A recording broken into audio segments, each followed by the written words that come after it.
I'm Ryan Davis. And I'm Kiernan Schmidt. And this is Out of Office, a travel podcast. Is he taken? Ryan, it's nice to see you. Yeah, it's nice to see you. A couple weeks since we recorded. Episode 16. Sweet 16. Oh, It's you do look like you're in the bloom of new adult life. Thank you. You Also- look quite healthy yourself. Oh, thanks. The new year is treating me quite well. And also the year that we'd get our driver's license. Yeah, I got my driver's license on my 16th birthday exactly, and then I proceeded to have my first car accident 42 minutes later. So, But I'm sure it wasn't your fault, right? I mean, it was the rain's fault is how I look at it, but I was going quickly. Well, listen, before we go down a rainy road, today we are talking about writing the perfect out-of-office message. This is such a meta episode because this is Out of Office a Travel podcast. This he taken out of office messages. I mean, it's a lot. That hadn't even occurred to me until you said it. Yeah, No, so you're right. It gets right to the heart of what we talk about here. Yeah. Because, the why did we name it this? Because there's nothing better than that moment of clicking that mouse and activating the autoresponder. clicking that mouse. Yeah, you got to click the mouse to put up the autoresponder. You have a mouse. Well, Folks, it's my Kieran's Skyping in from 1997. But before we get to the art of writing the perfect out-of-office message, Ryan, we've got some corrections and follow-ups that we've got to get to. So I think it's time for a popular segment, Recalculating. Let's recalculate. Recalculating. So, last week we talked about translation, and a question came up, and if I dial 911 and if I'm in Italy on my iPhone, what happens? So I did a bit of research on this, and I was very surprised to find out. I'm going to teach you about a few features you didn't know that your iPhone had. And I got to say, this is not a demonstration of Apple's user-friendly ability, I must say. Some of these things are a little counterintuitive. So the first most important thing is the SOS button on your phone does call the local emergency number, no matter where you are. And that's the button on the side now of the new iPhones. Well, so that because I accidentally dial 911 almost every day. yeah. So okay. So what do you know? What model iPhone you have? The 10X Max. Yeah. Okay. So you've got the absolute latest.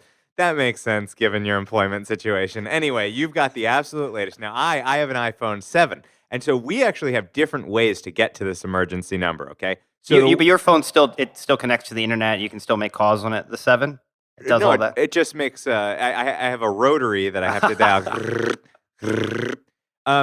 So for you to dial the emergency SOS is actually super easy, and that's probably why you're doing it by accident. Do you know what buttons you press? It's the same button that I think turns off my phone or sends my call to voicemail. Because whenever I'm trying to send someone to voicemail, I call 911.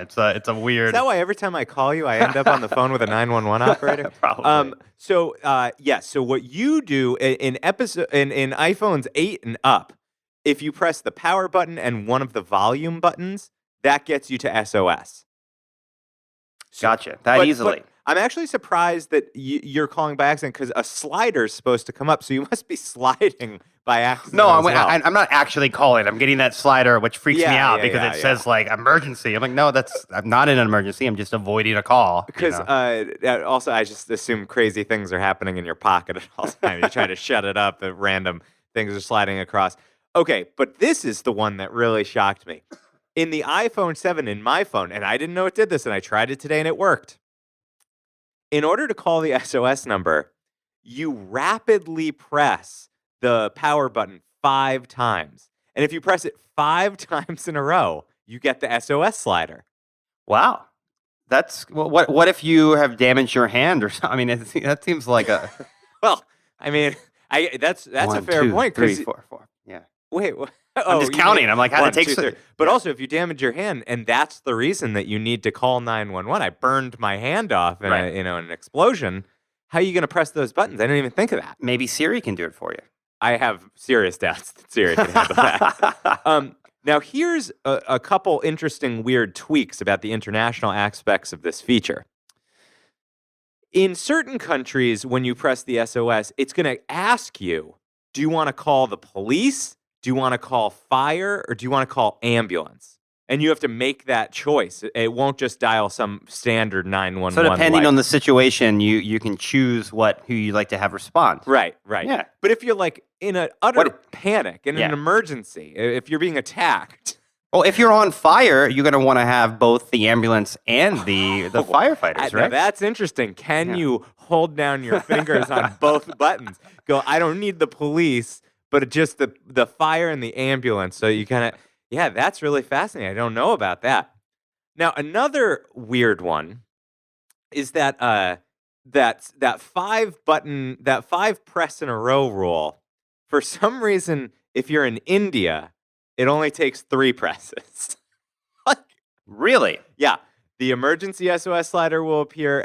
In India, you only need to press the button 3 times. Then your iPhone automatically calls emergency services. So Something to remember if you're in India. Apple has judged India as a little more dangerous than the rest of the world. And then the final kind of interesting aspect that I didn't know here was you can preset in your phone a bunch of emergency contacts that if you have activated this, they will start getting texts updating them about your location so that they can freak out and not know what happened to you. That would be, if I started getting random location texts from someone, that would not reassure me that they were okay. Also, you're like important enough, like this person means enough to you that you're going to be freaking out like, oh, your mom is, somewhere in Sheboygan and either a fire has happened or she's at a hospital. It's crazy. I don't see what the utility of that is. Yeah, I don't quite understand the utility of that either. I can see like having an emergency contact in your phone that perhaps like the emergency responders could have access to, so they could call. I like that. Yeah, I don't know. That's I a don't good know idea. how I feel about just randomly texting people updates about my location. Yeah. So, Although now that I know about that feature, Keenan, you're gonna get a lot of location text. And so you can do a bunch of that in emergency contacts. And then the one also kind of creepy side to this is that in the new iPhone Health app, you can put like all your emergency medical information. So you can put, I have these allergies, I have this medication, I have this blood type, this is my weight, this is my height, this is my spouse's name, please call her. But of course, when you're doing that, you're turning over all that information. Like I get, it's great if you're incapacitated that they could find that out, but you're also just handing it out to the rest of the world. I mean, you think that Apple like monetizes that information? Like if you give them your blood type as AB, all of a sudden you just see in your Facebook feed all these advertisements for your blood type AB sweatshirts or something? Like what do you imagine? These are vampires that might be interested in you. I'm assuming vampire tastes different blood in different ways. That's my assumption as well.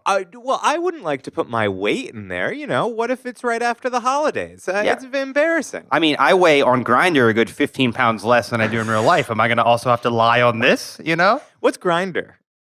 It's just it's an app where nice folks meet each other. That's what we call like sub sandwiches in Connecticut. Grinders. Did you know that? I did know that. Yeah. Yeah, you go down and get an eggplant grinder. It's similar. It's It's beautiful similar. Saturday. Yeah. So is it something that you shove in your mouth? I mean, there's definitely eggplant involved. Oh, we both went to that same joke, but in different directions. Yeah. All right, well, I am pressing this button 7 times to try to get the emergency contact to eject me out of this recalculating. But we do have one more that we have to tackle. Now, Ryan, on the translation episode, you mentioned that 10 years ago, 15 years ago? In 2003. Yeah, okay, so nearly 16 years ago. When you were coming up on your 60th birthday, you were in Russia and you had a translator whose name was Dima. Dima. Or Dmitry. Dmitry, right? Dima, common nickname for Dmitry. Exactly. And I challenged you to try to find him. And you had said you had maybe looked before but couldn't find him. So, Ryan, recalculate. Did you find your translator from 15 years ago, Dima? So I reached out to my friend Glenn, who's had the same AOL address since at least 2003, and he was able to find Dima's email, and then I was able to search that email and find a website where Dima still offers LGBT tours of Russia. Wow. And I reached out to him, and he remembered me as the guy who had a fever in St. Petersburg, which which is true. I did have a fever in St. Petersburg. And I'm glad that stuck with him. Was it a dancing fever? I think it was just a overexhaustion Yeah, fever. sure. Yeah.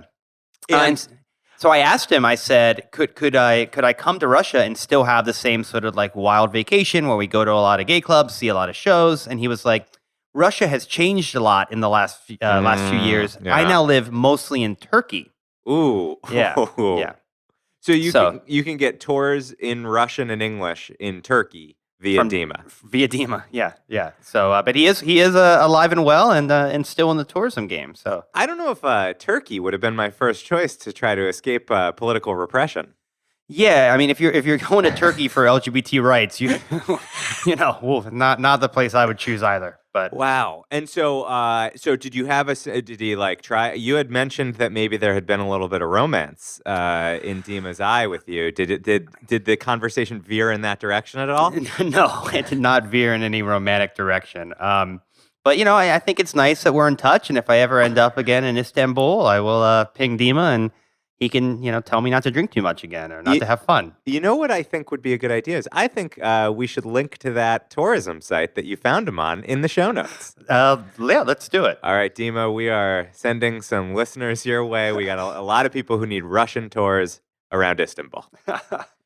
All right, Ryan, anything left to recalculate on your side? No, I think it's time to take off. Yes, we're going to take off and let's talk about how to write that perfect out of office message. Tell the cabin crew. Cabin crew, prepare to take off. Flight attendants, prepare for takeoff, please. All right. So we're talking about today how to write the perfect out of office message. The irony is that I'm morally opposed to out of office messages and don't actually use them. Kieran, you put them up when you're going on lunch break, right? With great frequency. The second I get out of the office, that out of office goes right back up. No. I answer. So here's the thing. I do consider vacation quite sacred. And I do look at my office emails, but just to make sure there's nothing urgent. And I really do want to be left alone. And I very, very rarely respond. Right. I think once you respond, then you get in a back and forth and it never ends. So Well, and I also do find a lot of people go like, "Why are you responding? You're on vacation."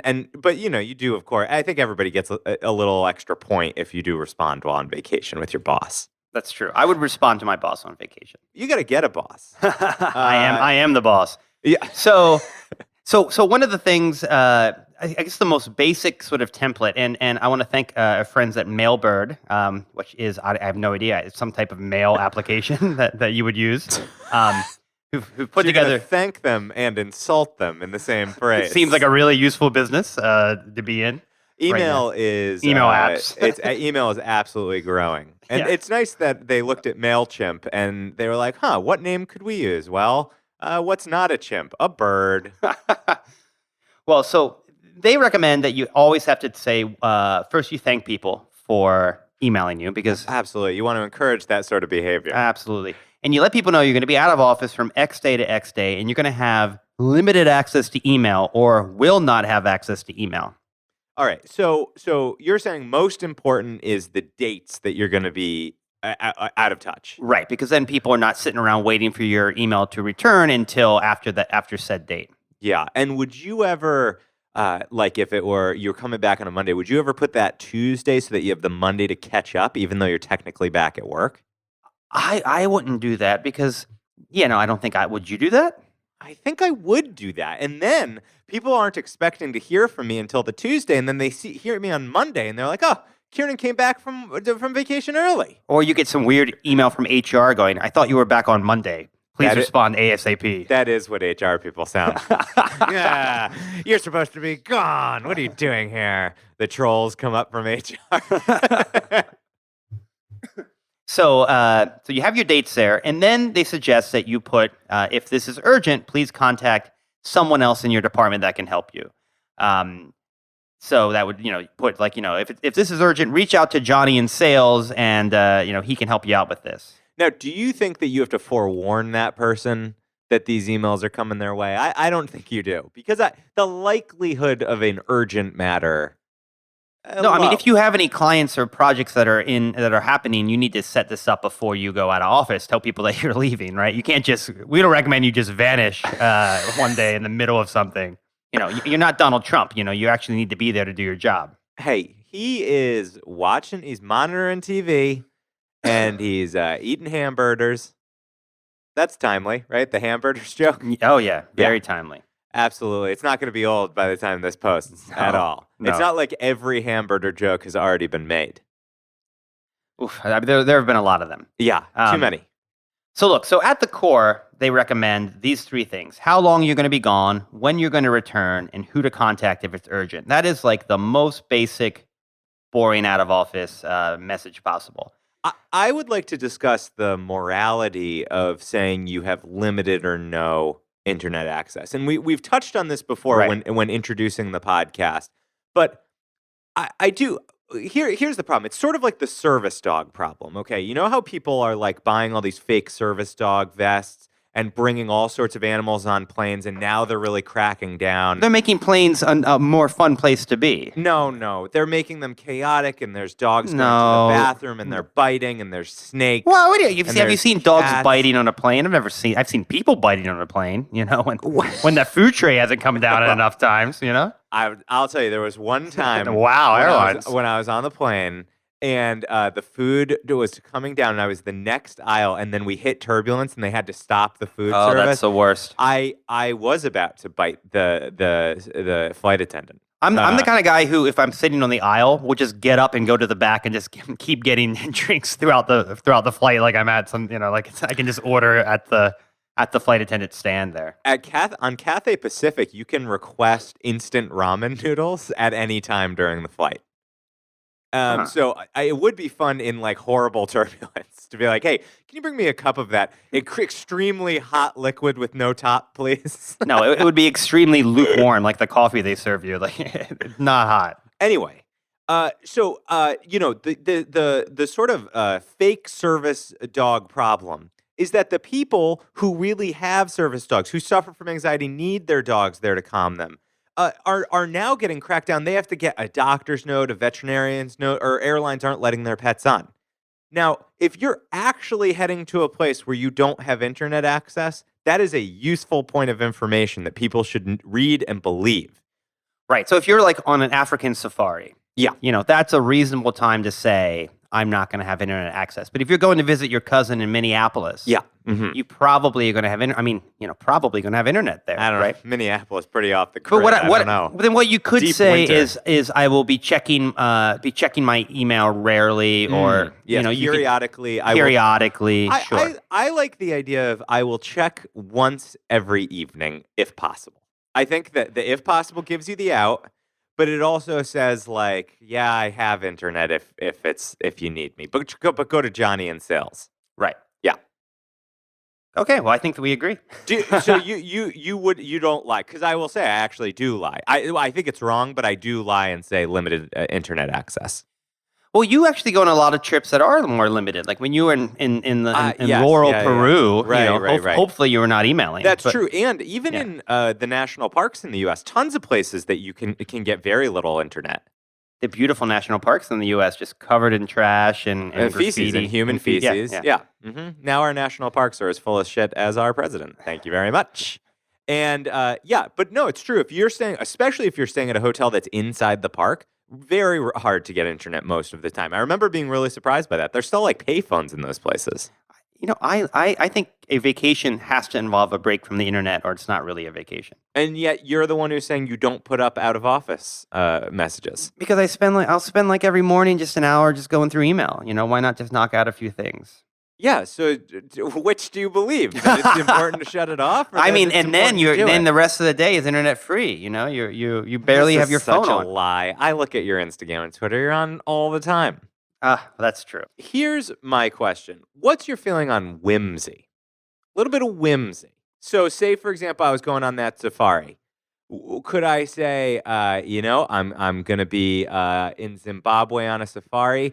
If you're lucky, I might hold up the phone to the draft seer. Something a little whimsical. Yeah, so when I was researching this episode, I read a lot of articles with like the funniest out of office messages you'll ever read. mm. And you know what? They're only funny if they were like published in like the Harvard Business Review. You know, they're Sure, not. These sure. are not actually funny things. Mhm. Yeah. So I would not. You know, I would kind of By the way, steer away from maybe whimsy. not the best episode to shit on the Harvard Business Review when next week we have an interview with a Harvard Business School professor. But anyway, go on. Whimsy is hard to pull off. I mean, you might think that you're funny in the office, but if you're trying to be funny in print, I mean, mostly you're just going to be annoying vendors. You know, like people are like, "Why? What is this guy doing with this funny, with this jokey out of office message?" You don't want to be that guy who gets his out of office. Says two guys who think they're funny enough to justify an hour podcast a week. Yeah, look, I will talk about out of office messages, but I will never be funny in one. Okay. So do you remember any of the examples of the funny messages that they were talking about as an example? Because I want to argue, I think that you can be whimsical. I think a little, you know where I think would be a great place to be whimsical would be where sincerely would typically be, like sincerely Kieran P. Schmidt. So like if you're going to Alaska, you could sign it like coldly Kieran P. Schmidt, or like yours in an igloo. I mean, it needs a little work. Yeah, I mean, as far as I would go is if I was in like Puerto Vallarta, I might say warmly because it's nice and warm Sure. there. And that's like and so if you're visiting a bunch of churches, you could just put sincerely, and because you're being sincere when you're in church, because you're being honest, you're being holy. Yeah. And or prayerfully. prayerfully yours. Yeah. Always a nice thing to end an email, you know? Yeah, a business email. Prayerfully yours. Depends where you work. I don't know. If you work at Hobby Lobby, for sure. For sure. So we've covered the basic elements, but Mailbird has some clever businessy ideas. So if how to make the most of your out of office message. They suggest a lead generation tactic. For instance, after you have your this is all serious, folks. After you have your hello, blah, blah, I'm going somewhere, say, in the meantime, did you know that we have a weekly newsletter? You can sign up right here by clicking now, right? As a way to actually use your out-of-office message to generate leads for your business. Another thing they recommend is to promote content. So after you have your traditional out-of-office message, on the bottom you can say, hey, check out this new white paper / infographic we just put out on internet engagement, right? I hate this so much. I hate so much about it. Because there's the autoresponders that send you the same response every time you have to email this person. That is, that's like if the two of us put up in our business ad, hey, by the way, did you know that we have a podcast? Click over and subscribe. I mean, that's exactly what they just recommended in the content promotion suggestion. Actually, for what it's worth to you listeners, you should be promoting the podcast in that way. I think it would be perfectly acceptable for you all to link to our Apple Podcast page. That makes sense to me. But I don't think lead generation from an out of office is a reasonable. This seems like, just kind of business spin. What? No, this is deeply serious stuff that Mailbird took a lot of time to put together. All right, how about this? We should do a Mailbird test. If any listener has ever gotten a business lead off your out of office, please email Ryan. I'm good. Ryan, what's your email? RyanNewYork at Gmail. At gmail.com. You got to put the .com on there. That's not common parlance yet. And we want to know, has anyone on earth ever actually used this? Well, they also suggest, say you're going to be at a conference. Say, hey, but we'll stop by booth 567 at this conference, right? So there's another way that you can be driving folks to your business. I'm almost done, Kieran. Don't worry. This really is the worst. And they suggest to offer folks to follow your vacation on Instagram. Say, keep up with my latest happenings at. This is my favorite because it involves promoting my Instagram, which is very important to me. Yeah, okay. So for out of office, that would make sense. At OOO podcast, that's at OOO podcast. But, for anything less interesting than out of office podcast, I don't think that's going to work. What torture for people who are stuck at their desks to suddenly follow you on Instagram to see you at the beach or at a booth at a conference. Well, and then so HubSpot has some fun ideas to annoy your coworkers. They suggest that you can take a screen cap of the weather where you're going and just show that it's going to be 90 degrees and sunny every single day that you're gone. I think that would kind of annoy people. That sounds way frankly. too hot to me. I would be feeling bad for that person. At least I'm in a comfortable 70-degree office. 90 degrees. Well, yeah, I mean, if you're on the beach or something. Some people like heat. I would rather it never, you know me. If it's 71, I'm sweating like it's, Yeah. like it's 100 degrees So outside. I'll put to make you jealous. I'll put like -20. Yes, that sounds fantastic. They say that people do things like use the third person for their out of office. Like, where's Keenan? Have somebody speak on your behalf. Somebody in their office in HubSpot, really funny people, writes their out of office message as Troy McClure from The Simpsons. Yeah. So like, I'm Troy McClure, and you might know me from previous out of office messages like that. It's hi, I'm Troy McClure. You might remember me from such out of office messages as avenge my death if I don't return from Mexico, or buy now because I'm going on a long cycling trip. You are convincing me that whimsy has no place. Well, I am telling you, I don't think whimsy has much place in an out of office message. Also, to crib a character out of The Simpsons, that is really far, at least to somebody from literature. I mean, it depends how highbrow the people you're emailing on a daily basis are. Nicholas Nickleby? No, but you could do, Kiernan, wherefore out there, Kiernan. That's funny. That is something you would do. Yeah, no, I can that's see pretty that. good. All right, I'm coming around to it. To be on vacation or not to be on vacation? So, do you put your phone number in out of office to say call me in an emergency? Absolutely not. Absolutely. I say absolutely not. I think as long as you have a way for them to contact one of your colleagues, then that should be enough. And unless you are like a transplant surgeon, you probably don't need to get that call right away. Well, also, if you're a transplant surgeon and your patient's in Ohio and you're in Kathmandu, I'm not sure the phone's going to help that person anyway. True. But you might want to at least know what's happening. I mean, I guess if you accidentally brought the organ with you. I just listened to this wild interview on Fresh Air with a transplant surgeon. For kidneys, they just add another kidney. They don't take it out, the old one out. No, they just squish it in there? They just squish in a second kidney, just push it right on in there. Yeah. Wow. What a strange thing. I wonder how many you can press in before you need to start taking them out. That's a good question. For the liver, you got to take it out, but for the kidney, you just kind of throw it in there. It's like no big deal. Oh man, and that's a couple extra pounds too. Yeah. That's horrible. Yeah, and then you get it's a lot of kidneys. So I want to tell you the only funny thing I found when I was genuinely funny. Actually funny. So, the country Wales. People might know that it's not my favorite place. Yeah, to visit. You've been to Wales. Yeah, I think Cardiff is probably a city I'd rank below Cleveland. Hey, Cleveland's got a memorial to James Garfield, and that's good enough for me. And that is better than most of the things in Cardiff. So what happened was these English officials needed to have a sign translated that said, "No entry for heavy goods vehicles, residential site only." And because it was close to the Welsh border, they needed it to be in both English and Welsh. So what happened was they emailed the translator to ask to do this translation. And unfortunately, the translator was on vacation, and it sent an out of office message. And believe it or not, they didn't know that it was an out of office message. They assumed it was the translation for what they had requested. So they put on the sign in Welsh, "I am not in the office at the moment. Send any work now to be translated." I don't know though. I mean, I guess okay. So this is a good rule.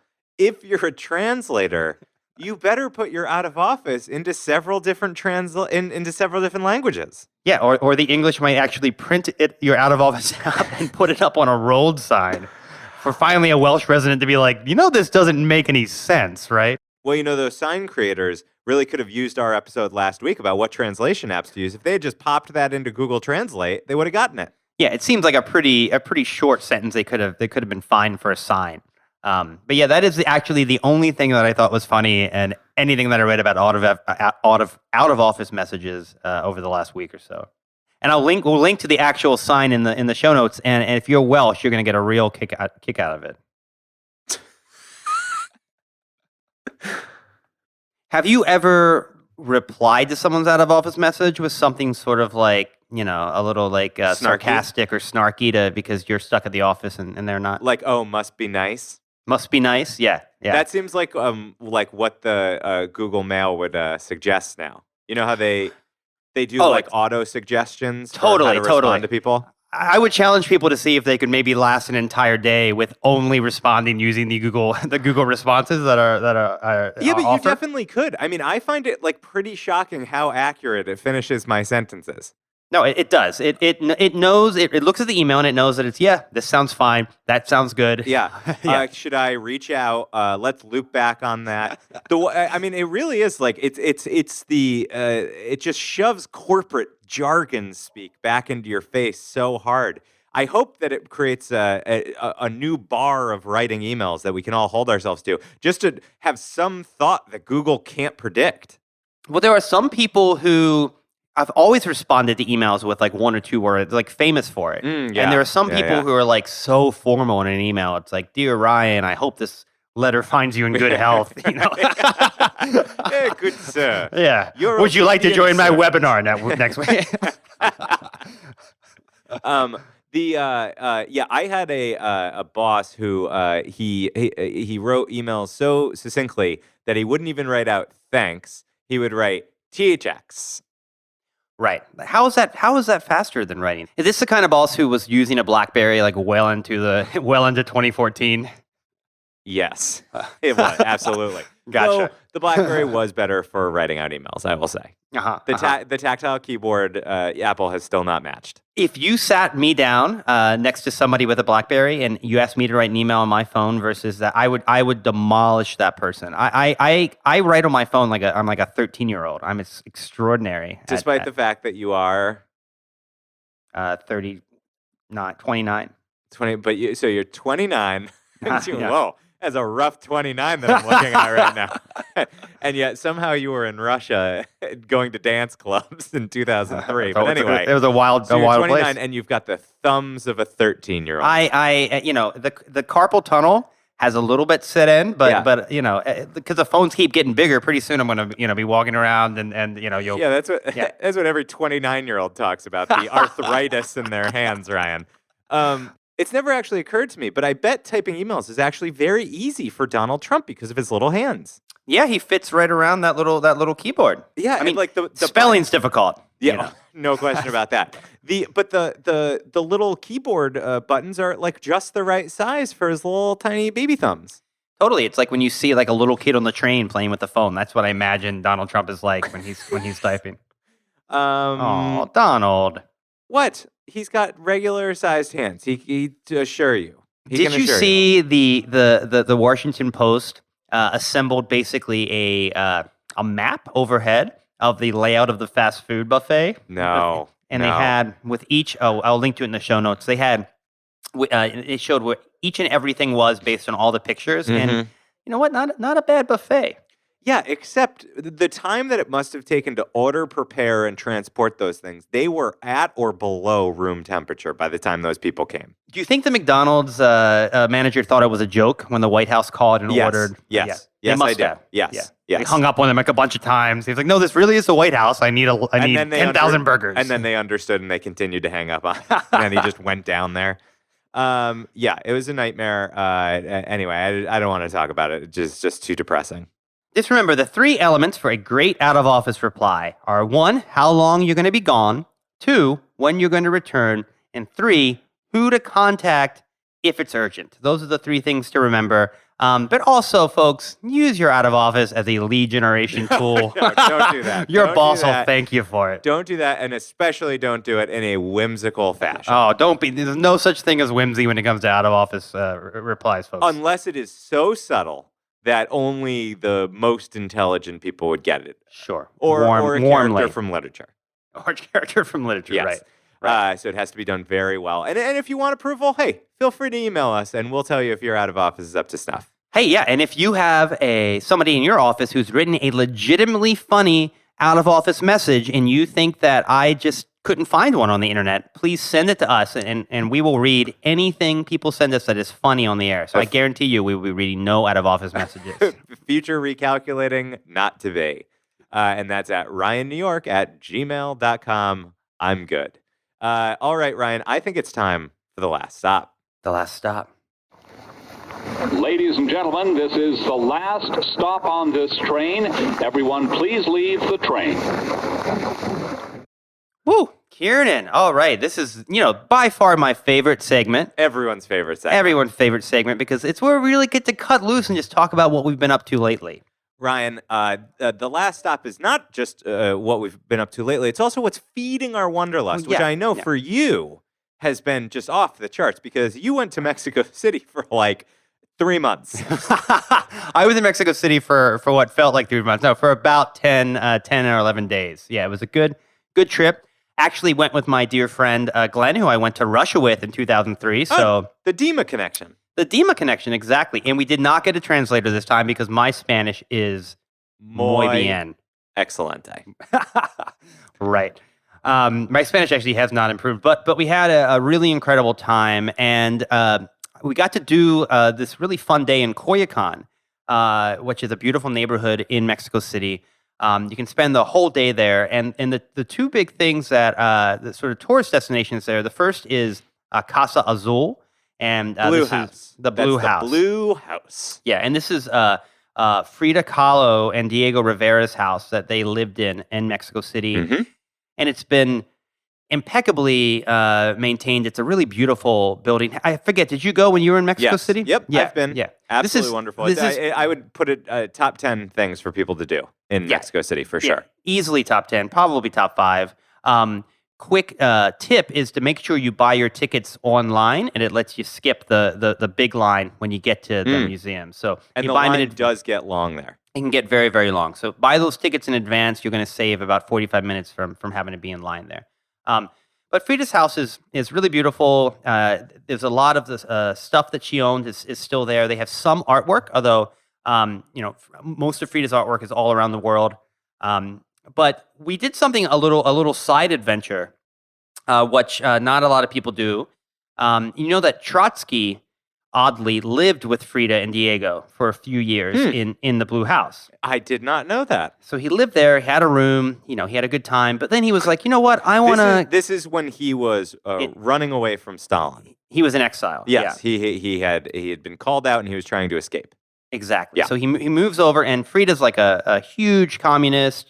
She's very left, and loves her Trotsky. Invites him into the home. It's a beautiful home, so he's safe there. He has a good life, and then he decides, I want to get a bunch of assistants. I want to get back to writing again. I'm going to move up the road. So he gets a house up the road, and I think this was I think ends up being a mistake. Yeah, key mistake. Especially because Frida's house is pretty closed off. It's pretty safe seeming.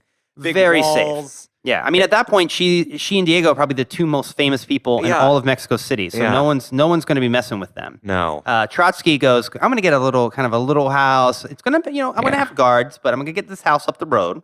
And he proceeds to move there. And has a couple. He has like 3 assistants who are helping him with writing. He sort of gets into taking care of chickens. He seems like a very strange guy. But then in the middle of the night, and is he known in this house to enjoy a beverage? I'm sure he enjoyed a beverage. And it gets pretty hot down there in Mexico. Yeah. No, I'm sure that he was. I mean, he seemed like he had a pretty good life in Mexico City. But then out of the blue, assassins show up, which is never a good thing. No. They come into the house. There's a lot of shots being fired. His guards can't figure out where he is, where the sounds. Hard Despotsky. Oh gosh.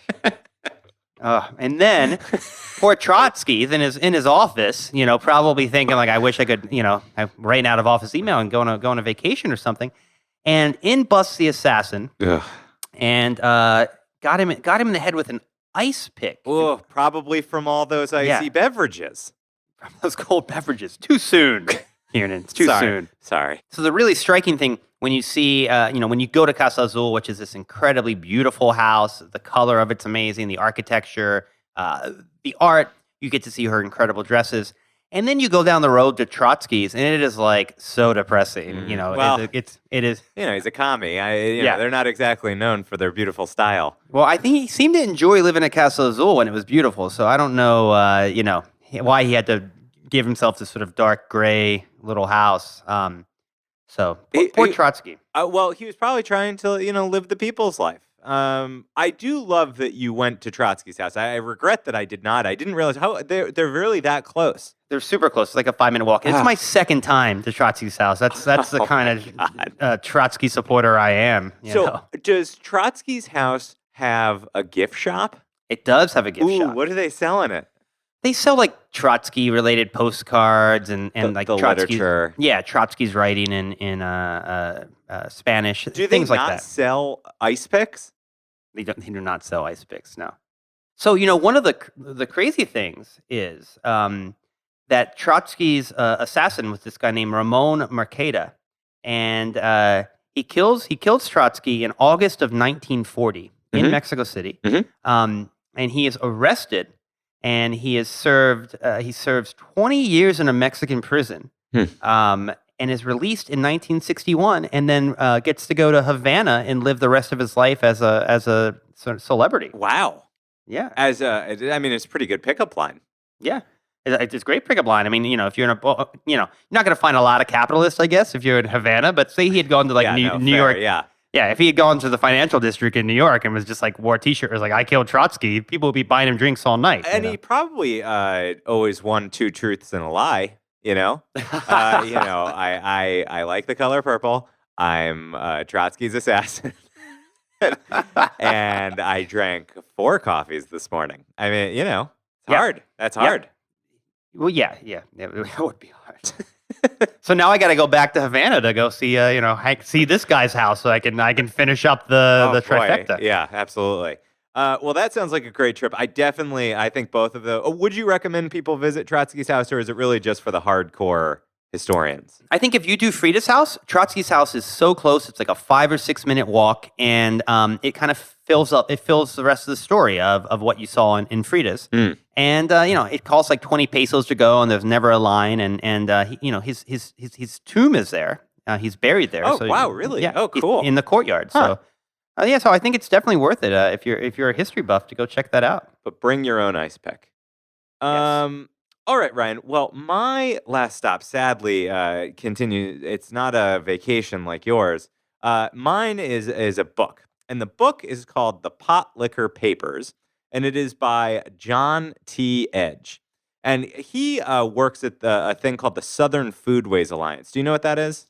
I do not. So the Southern Foodways Alliance, I'm a fan of the organization. They have a very good podcast called Gravy, and they basically preserve and tell stories and celebrate the diversity of food in the South. And I think what they're trying to do is fight the stereotype that the South was always just fried chicken and grits. And they talk about all the immigrant groups that have that have brought their cuisine into Southern cuisine, and how Southern cuisine is maybe the most American of cuisines because it really is a melting pot. So we all think of New Orleans. You've got the Creole food, you've got Cajun food, but then all of these different food traditions come together in interesting and inventive ways. And this book, The Pot Liquor Papers, is it's like a 300 odd page book, and it tells it's kind of a grab bag of stories from all across the South about individual restaurants, restaurateurs. It talks about the history of how selling food actually was a key finance element of the civil rights movement. And then it comes all the way to today, to Charleston and New Orleans and Savannah becoming these hotbeds of food tourism. And I thought the book was fascinating. It brought up lots of different types of food and restaurants I hadn't had a chance to visit, but really, it just desperately made me want to go to the South. Because you're reading about all these great Southern foods, and I'm sitting up here in Boston just drooling, wanting this like Cajun spice that he's talking about. Have you done like a Southern food tour?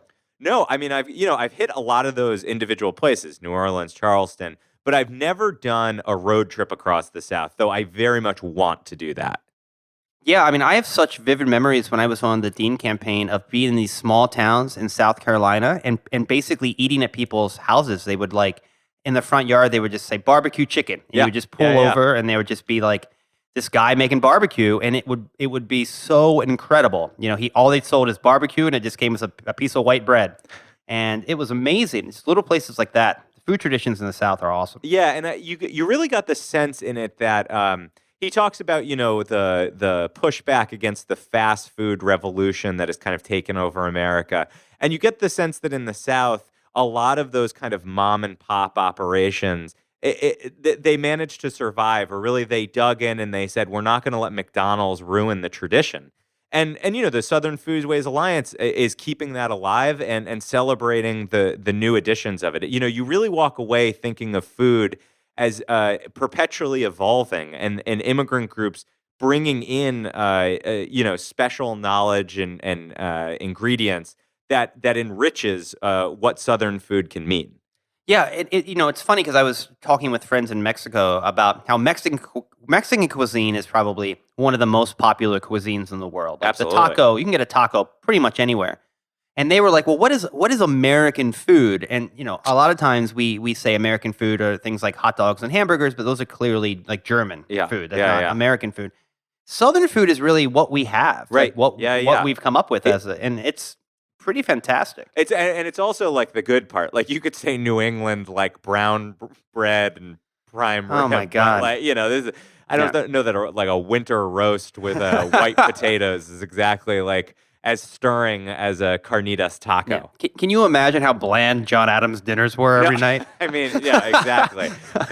Jefferson was eating like a king. Yeah, exactly. Oh, Jefferson knew how to eat, I'm sure. Yeah. Well, and actually, that's another thing that the Pot Liquor Papers really investigates is how food it carries forth and gives credit to all of the enslaved people that made Southern food what it is. I mean, he puts a lot of links between particular beans and spice combinations that are still present in different versions in Africa that are part of Southern cuisine solely because of that trade. And he feels like by recounting that history and keeping it alive, that's how you sort of bring honor to all those men and women who suffered through slavery. And it was a very persuasive argument, and so it's quite a moving book in that way. And as you say, it gives a certain weight to Southern food that I think when you just kind of say fried chicken or barbecue, it can sound so simple, but you realize this actually is a big heart of America. We should do like a Southern trip together. I think that would be a lot of fun. I would love that. That would be great if we brought a recorder along the way, did interviews, and ate our way through the South. I am down to eat barbecue with you anytime. All right, I am going to jot down some of these places from the Pot Liquor Papers that they talk about, and maybe we can get that on the books. Yeah, let's do it. And also, I know you were born below the Mason-Dixon line, as you like to know. My grandmother cooked collard greens and fried chicken and chicken and dumplings and all the things you'd expect from a good soul food. Actually, and I should mention, by the way, that the name, the Pot Liquor Papers, pot liquor is Potlikker, and that refers to the liquor that is left in the pot from a preparation of collard greens and other Southern ingredients. Oh, I was imagining the food was so good that you licked every little piece out of the pot before. I mean, I think it has that resonance as well, but it does actually have that definition. So, The Pot Liquor Papers by John T. Edge, highly recommend. It will desperately make you want to get to the South, and Ryan and I are now planning a couple episodes from the South sometime this year. Yes, we are. So, Kiernan, next week, we're going to follow the Prime Directive into a galaxy far, far, far, far away and talk about space.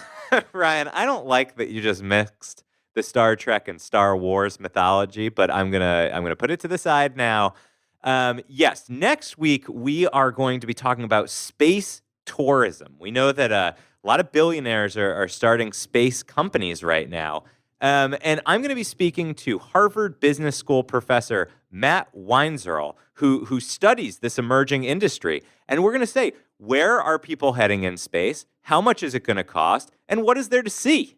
Did you all do the interview terrestrially, or did you? Is he currently in orbit? No, he hasn't gone to space as of yet. But he has some interesting things to say about whether it will be within reach. I ask the question. Will I, on my humble podcaster's income, be able to afford a seat into space? And the answer might surprise you. I am excited because I would love. Ever since I saw Apollo 13 as a kid, I've wanted to go to space. Are you sure you understood that movie? I don't know. Well, I knew that Tom Hanks seemed fine. Like you see him around. So. Yeah, that's true. He's Yeah. fine. He went on to do the voice of Woody in Toy Story. Yeah, he's That great. Couldn't have gone too bad. All right. Well, next week we are talking space tourism. Space tourism. And until then, I'm Ryan Davis, And I'm Kieran Schmidt. and this is Out of Office, a travel podcast. Is seat taken?